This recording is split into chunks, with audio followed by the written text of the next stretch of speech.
오늘은 인사를 수고 많으셨습니다. 내년에는 함께 갑시다. 라고 인사했으면 좋겠습니다. 인사하겠습니다. 수고 많으셨습니다. 내년에는 함께 갑시다.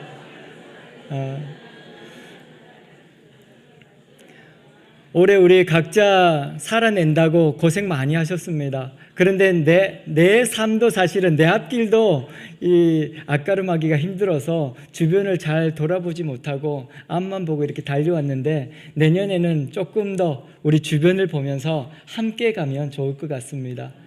이 인디안 속담에 빨리 가려면 혼자 가고 멀리 가려면 함께 가라는 말이 있습니다. 먼 길을 갈 때는 이 함께 가지 않으면 오래 갈 수 없다고 합니다.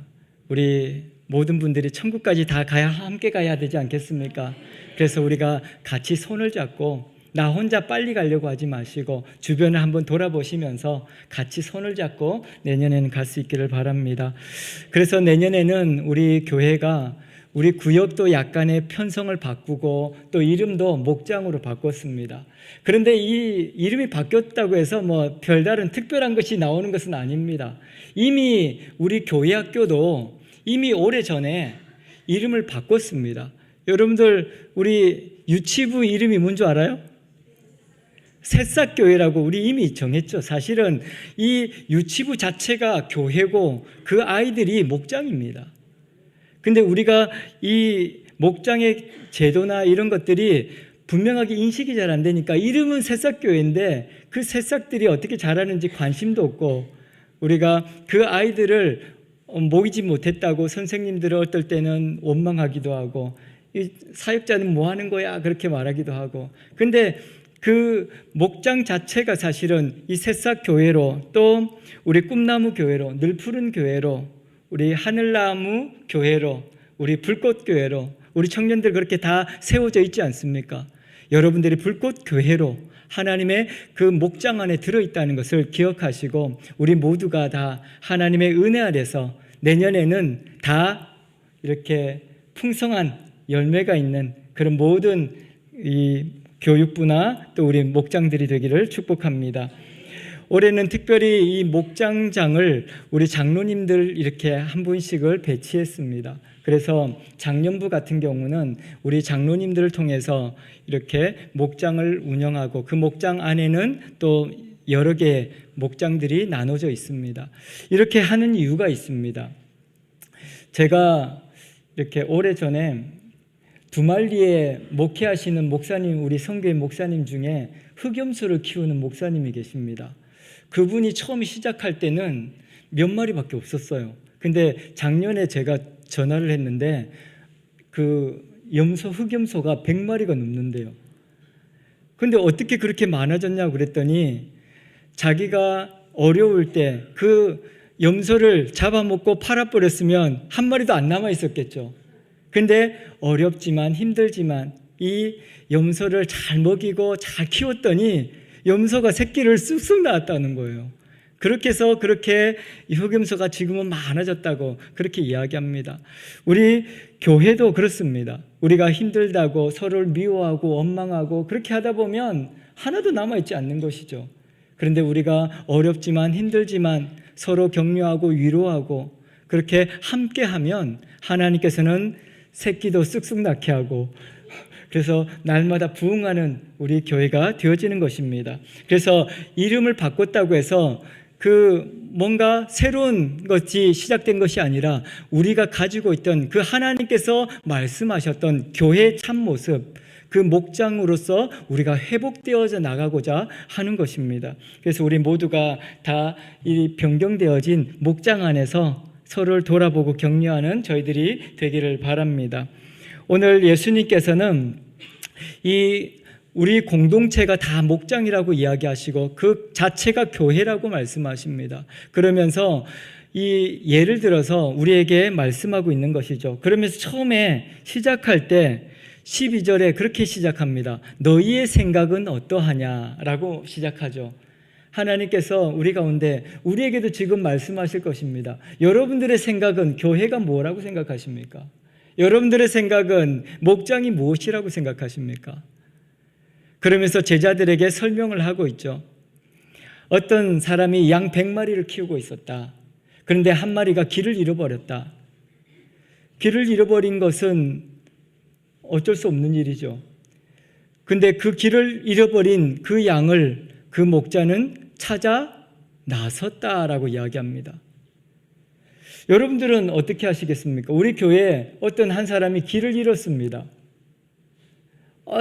다들 그렇게 이해할 수 없다고 이야기하겠죠. 우리를 다 내버려 두고 목사님 어디 가시는 거예요? 라고 말할 수도 있죠.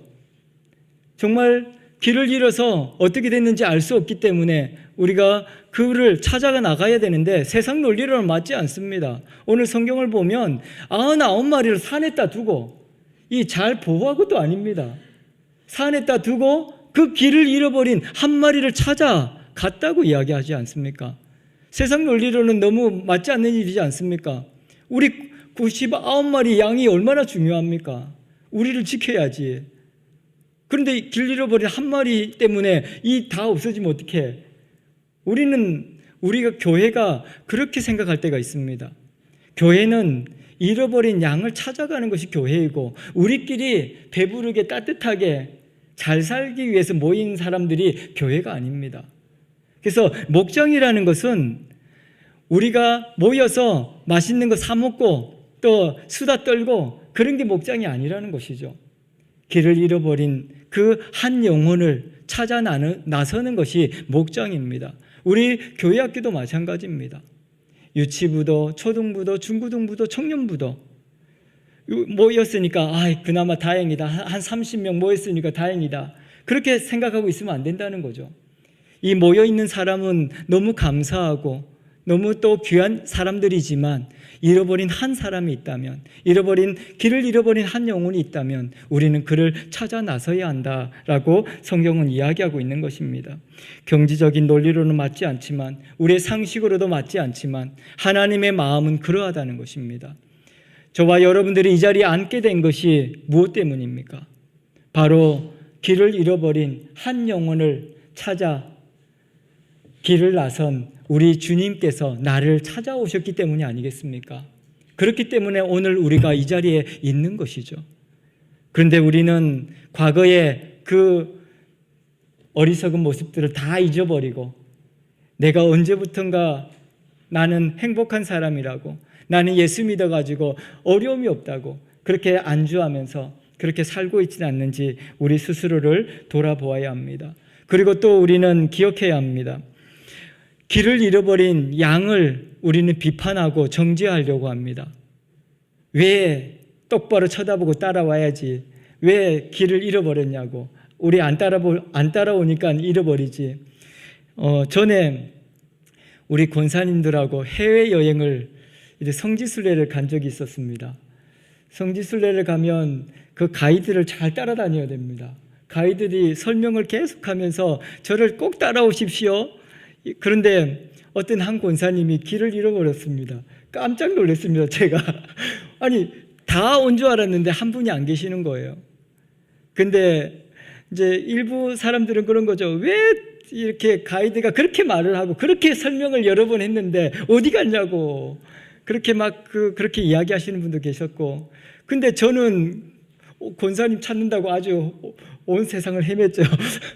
특히 또 이 공항 같은 데서는 나오면 다시 들어갈 수가 없더라고요. 말도 안 통하지. 그런데도 제가 사정을 해갖고 다시 들어갔습니다. 다시 들어가가지고 권사님을 만나가지고 이렇게 오는데 그 권사님 입장에서는 너무 불안하고 사실은 아무도 모르는 곳이고 어딘지도 모르겠고 그래서 너무너무 불안해하면서 나한테 이렇게 자기 안 챙겨줬다고.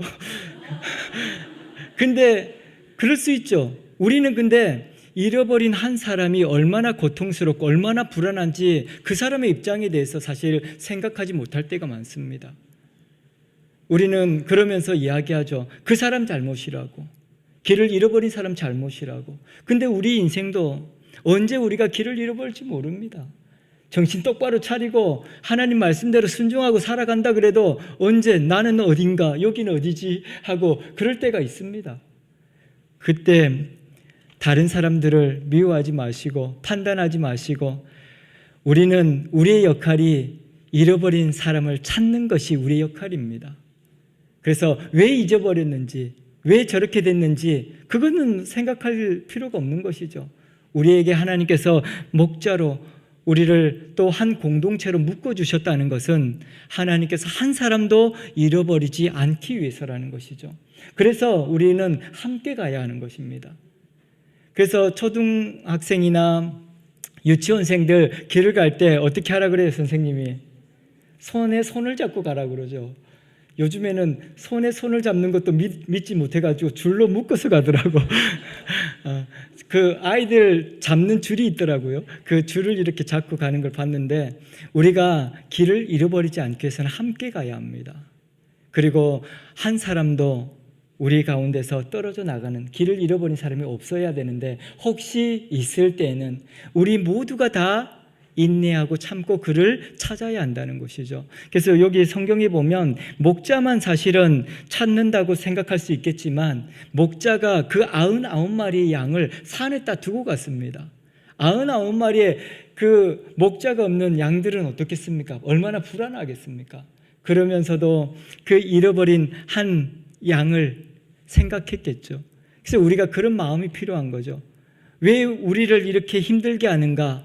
왜 길을 잃어버려가지고 우리를 이렇게 산에 내동댕이 쳐놓고 우리 목자는 없어졌는가? 그렇게 생각하기보다는 우리가 이곳에서 더욱더 힘을 내서 함께 우리도 길을 잃어버리지 않도록 하자. 그리고 그가 돌아오기를, 그 길을 잃어버린 양을 찾기를 간절히 기다리고 있던 그 99마리의 양이 있죠. 근데 성경을 보니까 또 한 가지 이해할 수 없는 일이 있습니다. 목자가 그 잃어버린 양을 찾아와서 99마리보다 더 기뻐하고 더 행복했다는 것입니다. 우리가 탕자의 비유라고 하는 누가복음 15장의 말씀도 그렇지 않습니까? 작은 아들은 아버지의 상속을 이미 받아가지고 다 나가가지고 다 탕진하고 모든 것을 다 잃어버리고 거짓골이 돼서 돌아왔습니다. 근데 아버지가 어떻게 해요? 그 돌아온 아들을 끌어안고 종들에게 이야기합니다. 옷을 갈아입히고 손에 가락지를 끼우고 잔치를 벌이자고 이야기합니다. 그러니까 형은 어땠을까요? 형은 화가 났다고 성경은 이야기합니다. 왜냐하면 동생은 나가서 흥청망청 쓰고 아버지 유산 다 없애버렸는데 나는 정말 이 동생이 없으니까 더 많은 일을 했지 않겠습니까? 집에서. 나 혼자 얼마나 고생 많이 했는데 나한테는 이 고기 한 점도 안 사주시더니 이 사고치고 돌아온 이 거짓골이 돼서 돌아온 이 동생을 인해서 축제를 하고 잔치를 벌이는 게 말이 되느냐? 그렇게 아버지한테 와서 따지지 않습니까? 근데 아버지가 그렇게 이야기하죠. 너는 나와 항상 함께 있었지만 이 아들은 죽었다가 살아난 것 같다. 그렇게 이야기하지 않습니까? 잃어버린 양이 그런 겁니다. 잃어버린 양은 정말 어떻게 될 수 알 수 없는 그 상황 가운데 그 잃어버린 양의 입장이 되어 보지 않으면 그 입장을 알 수 없습니다. 얼마나 두렵겠습니까? 얼마나 무섭겠습니까?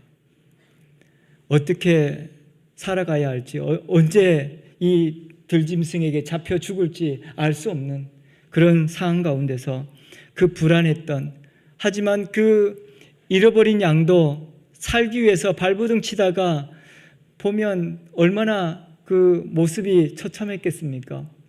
가시덤불에 다치고 발은 다 피가 나고 그렇게 정말 만신창이가 돼서 그 주인을 만났을 때 그 양이 얼마나 행복했겠습니까?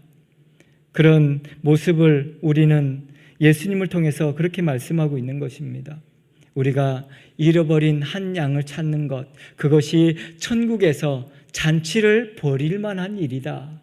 그래서 우리 목장, 우리 교회는 날마다 그 잔치가 벌려지는, 잔치가 계속되는 곳이 바로 교회다, 목장이다, 그렇게 말씀하고 있는 것입니다. 그래서 우리 모든 성도님들이 2026년에는 함께 가시고 혹시 길을 잃어버린 그 양들이 있다면 우리가 다 같이 그 양을 찾고 또 그를 위해서 기도하고 그가 돌아왔을 때 잔치를 벌이는 우리 교회가 되기를 소망합니다. 그래서 하나님께서 원하시는 것은 그런 것입니다. 그런 것이 교회입니다. 우리가 많은 수천 명, 수만 명이 모여 있어도 우리끼리 잘 먹고 우리끼리 신나게 노는 것, 하나님께서 원하시는 것은 그런 것이 아닙니다. 잃어버린 한 영혼, 한 양을 찾아 나서는 것이 교회다. 그렇게 말하고 있는 것입니다. 그래서 우리 모든 성도님들이 그렇게 한 영혼이 모이면 우리는 풍성한 은혜를 누리게 되는 것이고 하나님께서 우리 가운데 약속하시고 말씀하신 하나님의 축복이 우리의 삶을 통해서 드러나게 되는 것을 보게 되어질 것입니다. 저도 한 20년 넘게 교육부를 이렇게 담당했습니다. 교육부 고등학교 2학년 때 처음 부교사로 이렇게 임명을 받아서 교사를 시작했는데요. 어떨 때는 반의 아이들이 없는 반을 맡기도 했습니다. 그래서 처음에는 불평이 있었습니다. 왜 이렇게 없는 반을 주는 거예요? 많은 아이들이 있어야 그래도 가르칠 맛도 나고 뭔가 이렇게 좋을 것 같은데 우리 반이 아무도 없으니까 너무나도 서글펐죠. 근데 나중에 제가 깨달은 것이 없는 것이 훨씬 더 기쁘다는 생각이 들었습니다. 왜냐하면 아무런 부담감이 없고 연말이 됐을 때 아무도 없었으니까 시작할 때 마지막이 아무도 없어도 부담감은 크게 없지 않습니까? 근데 많은 반을 맡았는데 연말이 돼갖고 아무도 안 남았으면 얼마나 부담스럽겠습니까? 근데 제가 그 부담감이 없이 그냥 우리 반 이렇게 아이들을 전도하고 그렇게 했을 때 저는 내가 맡은 반이 항상 20명, 30명 됐습니다. 그래서 항상 너무 감사한 것이 이게 내가 사람들을 전도해야지 막 이렇게 사람들을 끌어모아야지 그렇게 한 것이 아니라 내가 한 사람을 사랑하고 한 사람을 이렇게 케어하니까 교회는 자동적으로 늘어나더라고요. 그래서 그 반도 늘어나고 그래서 우리가 내가 이 양을 지키겠다는 결심을 하고 이 양을 가지고 어떻게 하려고 노력하지 마시고 없으면 더 행복하게 편안하게 하나님의 말씀 한 영혼이라도 품고 기도하면 하나님의 역사가 나타나는 것입니다. 그래서 우리 모든 목장들이 지금도 제가 공정하게 또 지역별로 잘 편성을 한다고 했지만 인원이 똑같지 않습니다. 어떤 목장에는 사람이 많은 것도 있고 어떤 목장에는 또 연세가 많은 분들도 있고 다양합니다. 그런데 왜 이런 목장을 나에게 맡겨줬나라고 생각하지 마시고 이 목장을 통해서 천국을 만들어가자라고 생각하면 좋을 것 같습니다. 그래서 우리 유치부부터 청년부에 이르기까지 또 우리 장년부 8개의 목장이 있는데 8개의 목장이 모두가 시작할 때는 부족했을지라도 2026년 연말에는 차고 넘치는 축복이 모든 목장에 있기를 소망합니다. 그래서 하나님께서는 이 12절, 13절의 비유를 14절과 연결하면서 하나님께서는 이 양들을 통해서 하나님의 놀라운 축복과 하나님의 역사가 우리의 삶을 통해서 드러나게 될 것이다 라는 것을 말씀하고 있습니다. 오늘 우리의 힘은 우리가 많은 숫자가 모였기 때문에 또 크고 화려한 건물을 가지고 있는 교회이기 때문에 능력 있는 교회가 되지 않습니다. 한 사람을 사랑하는 그 마음이 있는 교회가 큰 교회고 하나님의 역사가 일어나는 교회고 능력 있는 교회라는 것입니다. 그래서 여러분들이 우리 목장에 사람이 작다고 해서 슬퍼할 필요도 없고 그것을 통해서 역사하실 하나님을 기대한다면 우리는 어떤 환경에서도 어떤 모습 가운데서도 하나님의 놀라운 축복을 기대하면서 나갈 수 있게 되어지는 것입니다. 그래서 우리 모든 분들이 이제는 그 하나님의 세우신 그 놀라운 뜻을 깨닫고 서로를 돌아보면서 우리 청년들도 한번 보십시오. 옆에 우리 청년들 제가 명단을 봤는데 명단이 이렇게 두껍더라고. 근데 사람들은 이렇게 두껍지 않더라고요. 그래서 제가 우리 담당 목사님한테 그랬어요. 이렇게 많은 사람들의 전화번호만 있는 것도 우리는 너무나 감사하다. 우리가 전화할 수 있는 사람들이 있잖아요. 그래서 너무 얼마나 감사해요. 우리 교회도 마찬가지예요. 저는 교회를 이렇게 함께 예배하지 못하는 우리 성도님들이 계시거든요. 저는 그분들이 늘 돌아오기를 기도하고 있고 그들에게 전화를 합니다.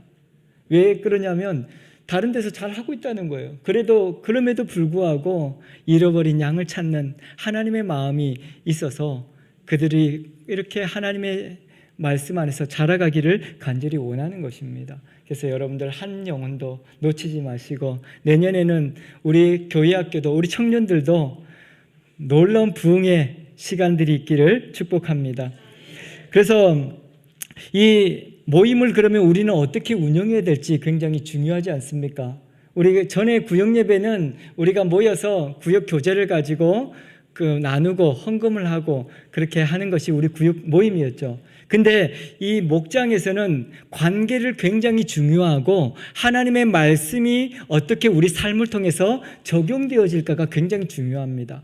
그래서 모든 교회학교도 마찬가지고 교회학교도 분반 공부를 하지 않습니까? 그리고 청년부도 팬 모임을 하고 그런 것들이 사실 말씀을 어떻게 우리 삶으로 적용하고 살아갈 것인가를 나누는 것이거든요. 근데 우리가 어떤 형식과 틀에 이렇게 얽매이다 보면 우리가 원래 하나님께서 만들어주신 교회 모양이 아니라 이 목장의 모양이 아니라 다른 길로 갈 수 있습니다. 그래서 목장 모임의 그 가이드라는 것이 있습니다.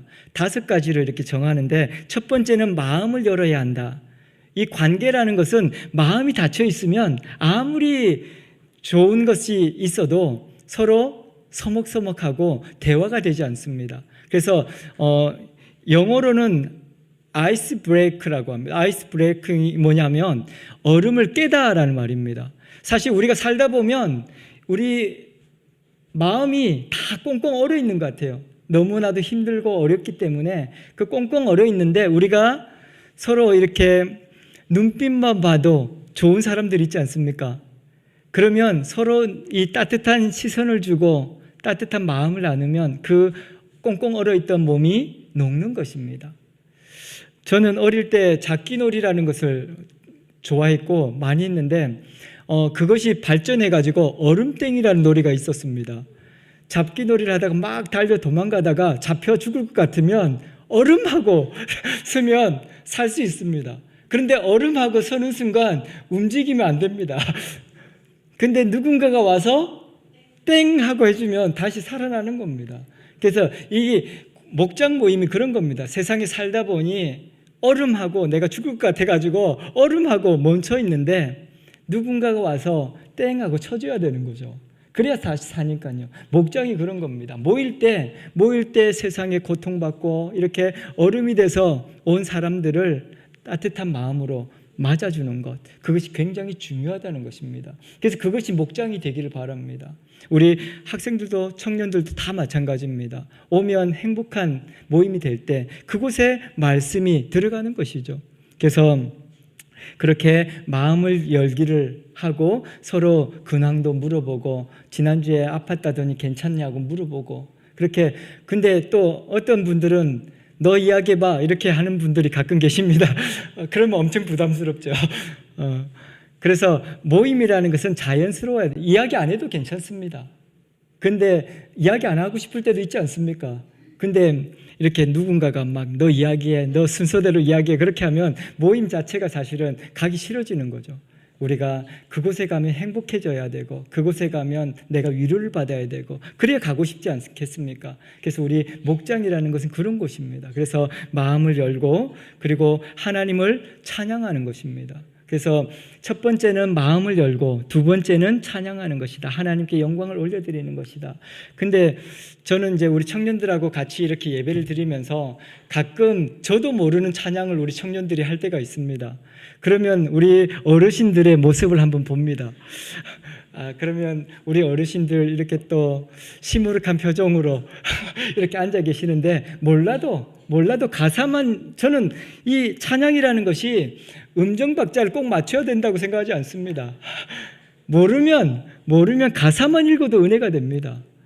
우리 청년들도 나름 엄청 고심하고 일주일 동안 준비해서 이 찬양을 선곡하거든요. 그래서 나름 열심히 이렇게 준비하는 것들이기 때문에 가사만으로도 은혜가 되기 때문에 함께 모일 때, 찬양할 때 너무 또 모르는 거 하지 마시고 가능하면 아는 걸 하시되 혹시 모르는 것이 있다 할지라도 함께 가사만이라도 읽어보시면 은혜가 된다, 그렇게 이야기합니다. 그래서 모일 때 마음을 열고 그 다음에 하나님을 찬양하고 그 다음에 말씀을 나누는 것입니다. 우리가 아침, 오전 설교 말씀을 나눠도 좋고 우리 청년부 같은 경우에는 오후 말씀을 나눠도 좋습니다. 이 말씀을 나눌 때 그 말씀, 지난주의 말씀을 내가 어떻게 살았는지 이야기하면 좋습니다.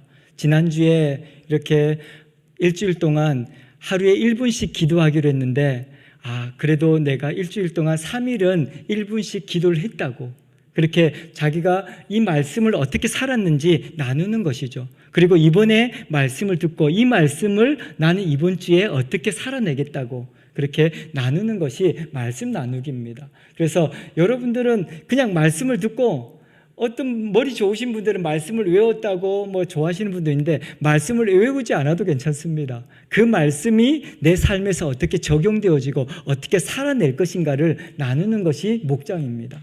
그래서 이 양들이 건강하기 위해서는 말씀이 풍성해야죠. 그래서 리더들은 그 말씀을 요약해서 간단하게 이렇게 설명해줘도 좋고, 근데 리더들이 다시 모여가지고 다시 처음부터 설교하면 지루해서 또 싫죠. 그래서 처음부터 설교하라는 것이 아니라 리더들은 그 말씀을 요약해가지고 나는 이렇게 적용했으면 좋겠다라고 이야기하면 다른 사람은 또 각자의 모습의 삶 가운데서 각자의 나는 이렇게 이번 주에는 살아가고 싶다고, 나는 하루에 한 번씩 이번 주에는 감사하며 살고 싶다고, 이번에 아니면 길을 잃어버린 한 사람을 위해서 이번 주는 기도하고 싶다고, 그렇게 정하시면 됩니다. 그래서 다음 주에 왔을 때 하루에 한 번씩 이렇게 누구를 위해서 기도했다고, 그것이 은혜가 되는 것이죠. 그래서 우리 목장이 다 그렇게 이루어지면 하나님께서 우리 삶을 통해서 놀라운 역사를 보여주시는 것입니다. 그래서 우리가 말씀을 나누고 그 말씀이 이제 삶으로 적용되어지는 것이 네 번째입니다. 그 네 번째, 그래서 5개를 그렇게 어렵지 않죠. 첫 번째 마음 열기, 두 번째 찬양, 말씀, 그 다음에 말씀이 삶으로, 5번째는 어떻게 했으면 좋겠습니까? 기도로 마무리하는데, 기도는 이 목장이 존재하는 것은 내 개인적인 기도도 있겠지만 이 교회 리더들을 위해서 또 목사를 위해서 그렇게 기도하는 것입니다. 그래서 모일 때마다 교회 기도 제목을 가지고 함께 기도하고, 그렇게 할 때 그 공동체가 건강해지는 것이죠. 그리고 마칠 때는 주님 가르친 기도로 마치면 하나님께서 그 목장마다 놀라운 부흥의 역사를 경험하게 하실 것입니다. 그래서 내년에는 이 한 사람도 상처받는 사람이 없고 모든 잃어버린 사람이 없는, 그래서 풍성한 열매를 걷는 내년 2026년이 되기를 축복합니다. 기도하겠습니다.